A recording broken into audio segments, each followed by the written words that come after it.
Okay, now from Flexoptix, Gerhard Stein will explain us coherent optics, right? So welcome. Where are you? Here.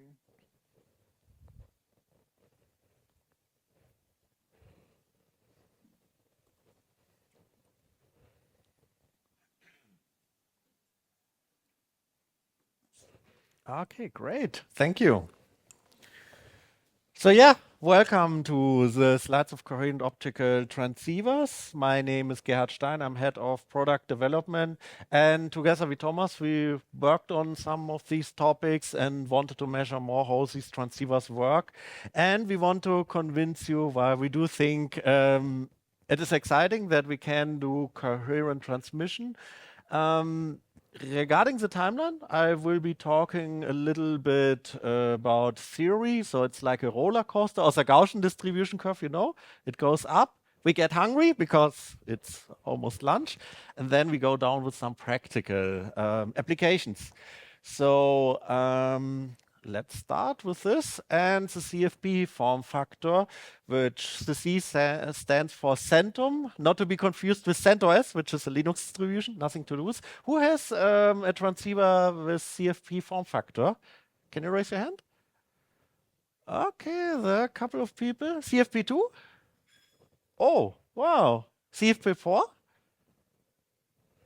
CFP8? It's not written here. But it's specified, it exists. The 16 one I would have been made up, this doesn't exist. And we have a proprietary one. And 100 centum stands for the number. And that is the approach that you have a module, you can provide 100 gig in your system. But it's really a standard with different form factors that really didn't catch up. And what we have observed is this laser, does it work? Let me test this. I should get a shadow, right? Or do I have to do it here? Okay, an idea. QSFP28 is, who has that one? Awesome, yeah. So quad small form pluggable, 25 by 4. We have 100 as well. We always have overhead for the forward error correction. And yeah, basically that is a form factor we have observed that is becoming popular. But that's 100 gig. We want to do better, we want to do more. And as you know, there exist these transponder cards, quite huge, DSP, 28 nanometers technology. But this was in the past, and here's where we come with our coherent transceiver technology, because we've been doing coherent light transport in the 80s already. We were able to do this. But now it's more interesting than ever, because instead of having a big DSP digital signal processor of 28 nanometers of manufacturing technology, now we can push this down to 7 nanometer and put it in a QSFP DD, which is of the similar wideness, similar dimension of your area for your plug. It's a little bit longer, but other than that, it is something you can plug in into your switch and hooray, I have 400. Or 800, or yeah, exactly. So QSFP, double density, and now it is interesting to understand what is coherent, because I had the impression it slept a little bit in this. I mean, for backbone networks of higher magnitude, it always has been interesting. You can invest in larger devices, but nowadays it's more practical, right? And also more cost effective, because as we know, with every manufacturing technology that is being improved, you also save in the end energy, money, and all this, right? So a little bit about theory. We are going up the roller coaster.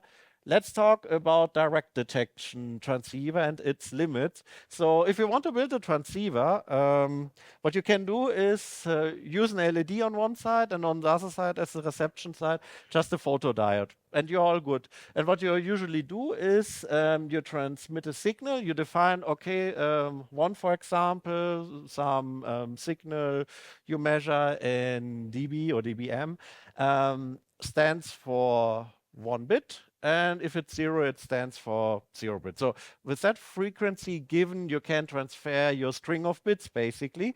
Obviously, the upper part is what you send or want to send, what you have discretized. But when you measure it with your oscilloscope, you end up seeing more like sinus waves, because you have transition of the signal, basically. And now let's get to the problem.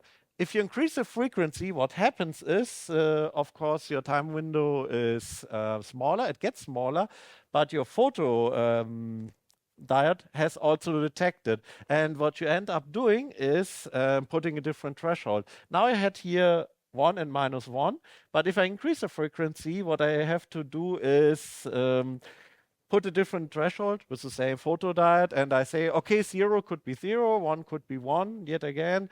But if I increase it even more, my margin is getting smaller. So 0.5, 0.75 is my 0, and 1 is my 1. Or close to it. I mean, you have to put a tolerance as well. But the problem is it becomes harder and harder to measure. So the more you increase the frequency with all the noise you also have in your line, it becomes more of a challenge, basically. So there's where we want to use our light, because it has more properties than just I'm shooting a light and that's it. No, I can do more with the light. It has different kind of properties. And who of you has some protection for your screen, so some of your neighbor cannot look into the content of your screen, or maybe sunglasses? That's an example of a polarization filter. And on the coherent transceiver, we are doing the opposite.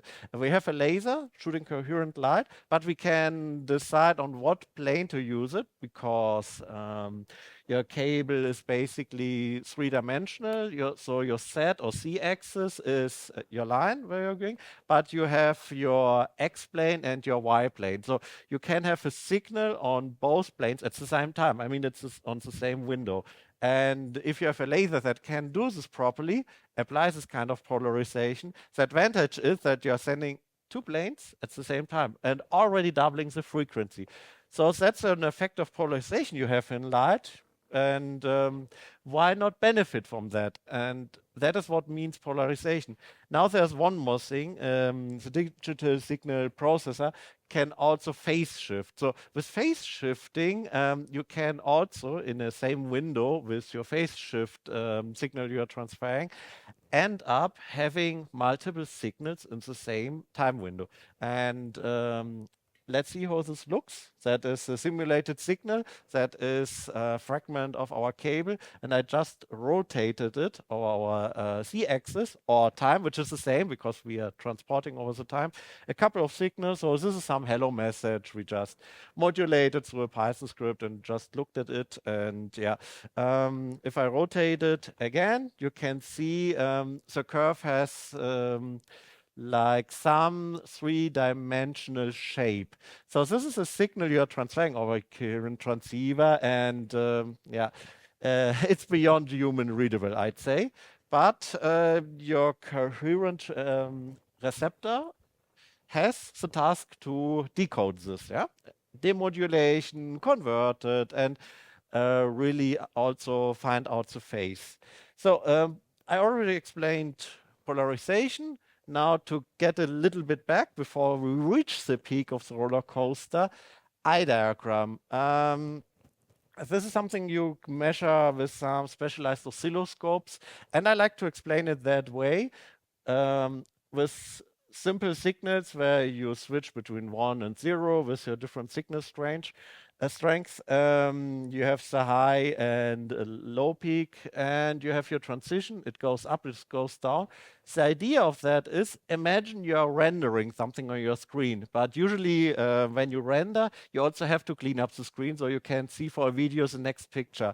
This does not happen here. What we are doing here is print, print, print, and never clean. Why are we doing that? Because we want to see all the signals that are traveling. So that is what the diagram tells you. If you can see the eye in the middle, because it looks like an eye, an open eye, it's a good signal. If you don't see a regular eye, it's not symmetric, or you have more noise. You can see a little bit of noise, but if it comes closer to your center, you don't have a good fiber, or you have problems with the transceiver, so that can happen. And eye diagram is one way to measure this. So that's one way to see it. Another way to see it is use a constellation diagram. And the constellation diagram is not so interesting so far because we are on axis 0, as you can see. This is a direct detection transceiver. So on-off keying is what I was explaining between 1 and 0 jumping. But as soon as you have phase shift, what we want to do, and it's one of the favorite topics for electrical engineers, is this is still PAM forward we have, but the next one, we go to the imaginary numbers. So this is really complex plane, complex numbers we're involving, and describing the phase shift is how it works that for your visualization, for these kind of diagrams, if you want to see the phase, you are doing this kind of diagram because if you have the time axis, you don't see it anymore. We just saw this three-dimensional diagram. How can you find out if the signal is clean? If you would measure this, no way. So we are using constellation diagrams basically for that. Getting a little bit back what imaginary number really means, because I mean we count always with real numbers, so what's the deal with imaginary number? Here's an example of a rotary disk. We found this very interesting and could be the most primitive transceiver. It has only one goal basically. Any idea what it could be? Basically this reader is just shooting a light downwards. Let's keep up the real part reader, just the first device, and it shoots down a light, and on this other side you have a photodiode. So what is this device used for? Any idea what it could be? What you can do with it? You measure a frequency, light on, light off, yeah? It's like 1, 0, 1, 0, but what does it do? What can you measure with that? The speed of what? Yeah, exactly. So you rotate it, and depending how fast your frequency you measure on the other side, you have the speed. All right, now the second head, nothing ordinary. It's not as a 90-degree phase shift. It's a phase shift we are defining here. The real angle between this is not 90 degrees. It's just some shift between the disk and its hole, but the imaginary part also reads a signal. So we have two readers on the other side, also photodiodes each, and it reads another signal, which is on the other side of this disk. Why do you think we need a second reader, a second light emitter and reader? Yeah. Yes, exactly. The thing is, you have different patterns. So the first one for reading the speed. And the second one, if you look at the diagrams, what is being measured, if you watch the patterns, it goes to the right or to the left. You can find out with the light signal in what direction it goes. That's the reason why this is done. And I'm showing you this picture to give you an idea why you want to consider imaginary planes. So that's a little bit the concept of complex numbers, imaginary, why we use this system for describing phase shift. It makes our life easier because over time and many sinus curves, especially, I mean, you just saw 16 dots. This is a little bit hard to understand. Another way to measure signal is signal quality. We have the SNR. We have two kinds of SNR, obviously, because we have the electrical part with your interface where the current is flowing. The other part is the optical SNR. Usually when we talk about SNR, we never use the E of electrical. The normal SNR is the electrical part. OSNR is the optical signal to noise ratio.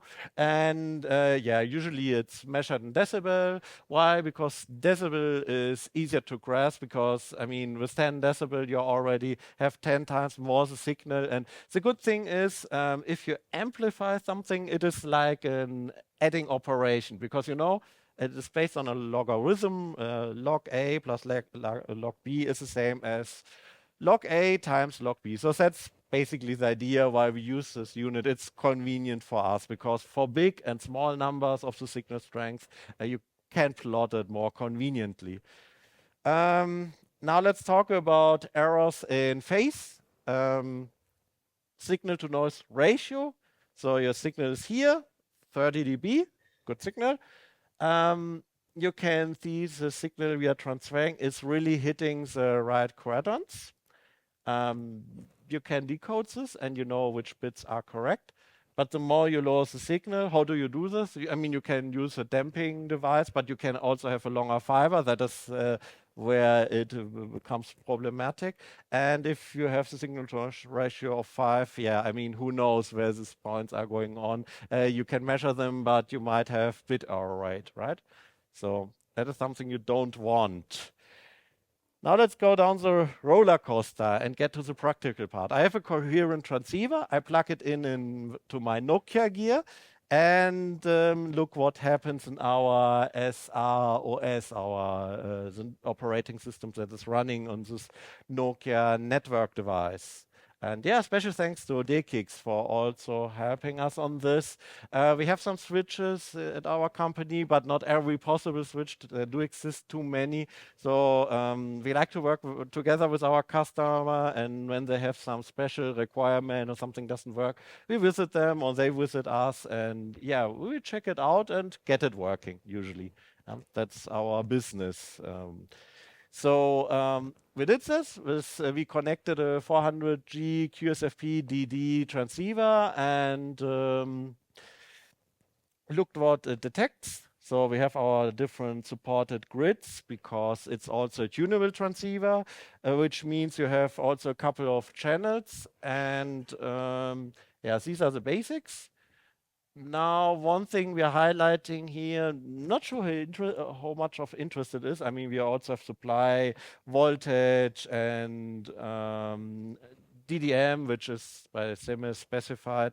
But temperature is especially important now because, as I told you before, yeah, our transceiver is smaller. It has more capability, 400G or 800G and so on, with a form factor.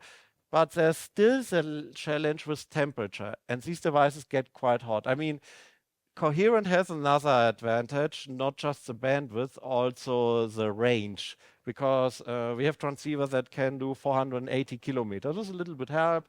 80 is pretty much the normal range where it makes sense to use current transceivers.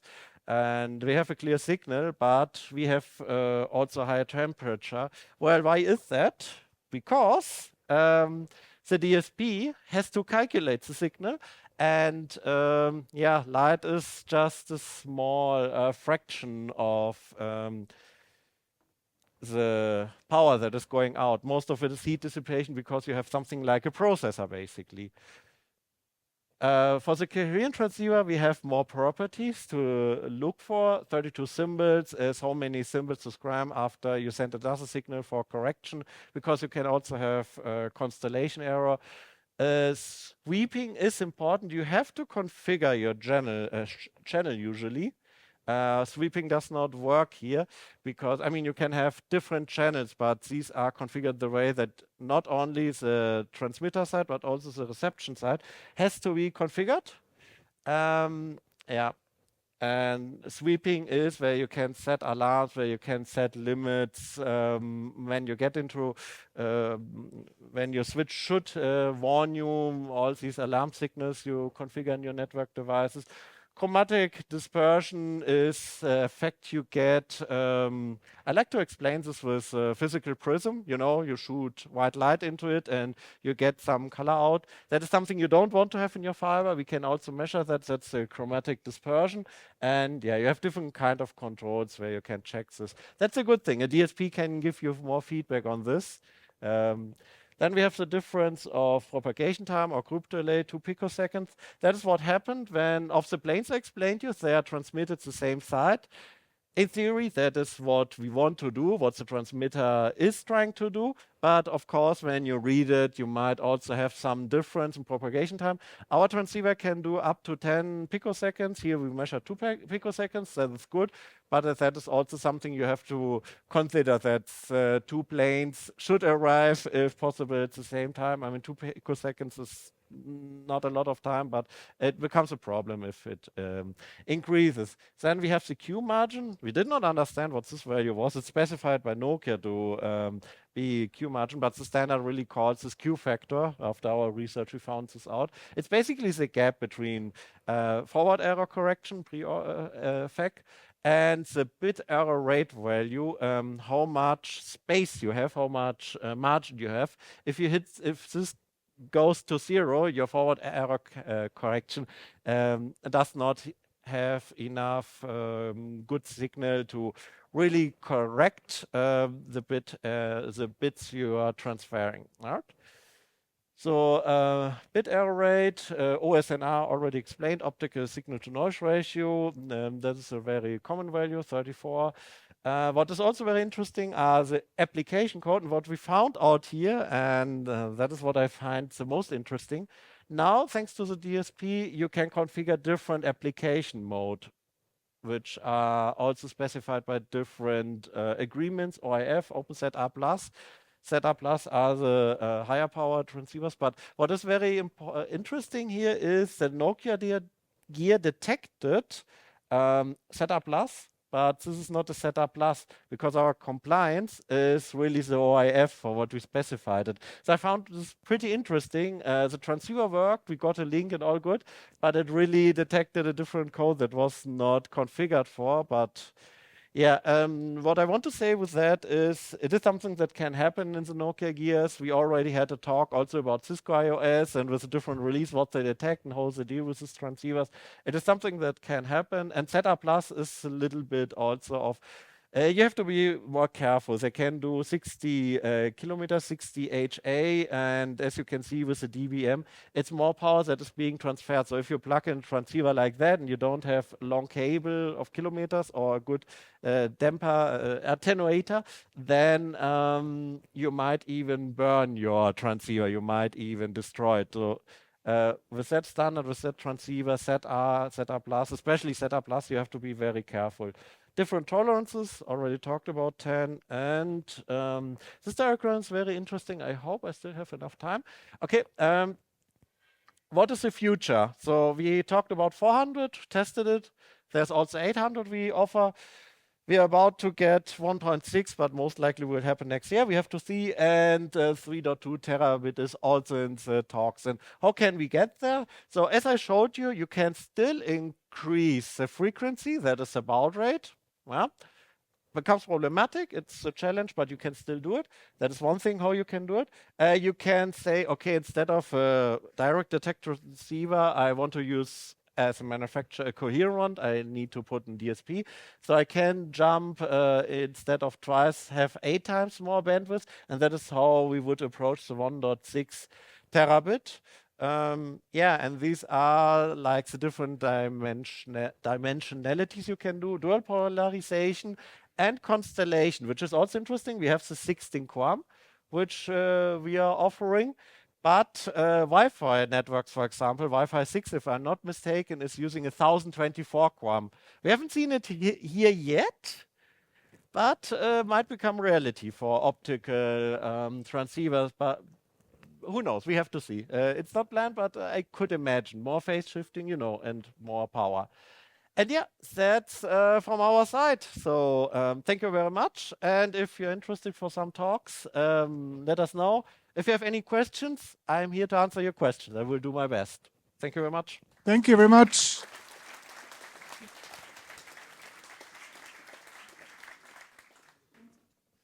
Questions? Please.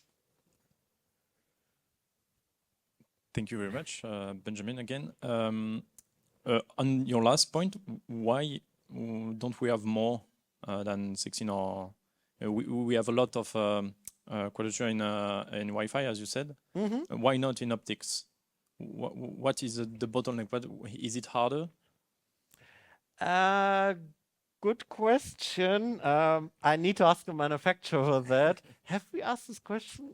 No, I also wonder, but I have not approached any of our manufacturers for that yet. I guess the real challenge is that your device has to grow again. I mean, you need a more complex, a bigger. I'm not even sure if it's still a DSP you need for that. I could imagine it is, but you have to perform some logic in order to get this phase shift and with 1024. I think it's possible, but I guess it also means to invest more power. I talked about temperature. It's an issue with that, the fact that instead of just an ASIC, you also have an DSP. So I guess it's really that technical hurdle. But next manufacturing technology, we are talking now about 2 nanometers in the processors. I think for the transceivers, I talked here about 5 nanometers, so it's a little bit behind with that because you also have to consider costs, yeah? Moore's law still is valid a little bit, but I guess that is basically the challenge because for Wi-Fi, I mean, a Fritzbox that does Wi-Fi 6 is a little bit bigger. The chip is also a little bit bigger, right? So I guess it's related to that. Thank you. Yeah. Speed is lower, yeah. Yeah, that's what I wanted to say. The frequency of radio and light is, immensely different, right? The frequency you have on Wi-Fi, on the radio signal, yeah, it's different. Like way slower than on the light. So that's true, yeah. Yeah. Okay, questions? Sebastian from Arista. So you mentioned the challenge of temperature for pluggables with 400 gig coherent. How is that gonna? Do you see that evolving with higher speeds? So there is going to be smaller process nodes for the DSPs, but any other things to take into account?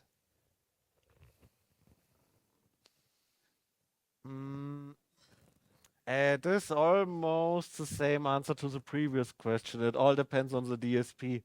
The DSP will become more powerful, and with every manufacturing technology, we were able to reduce heat dissipation, but that's a trade-off. I mean, you have higher speeds. Heat goes down, but it goes up again because it's more power you're investing, right? And here we have two things, bandwidth and range. That's why we have SETA and SETA Plus, because the SETA Plus, same bandwidth, but more power because you want to achieve higher range. So it's basically a trade-off of that.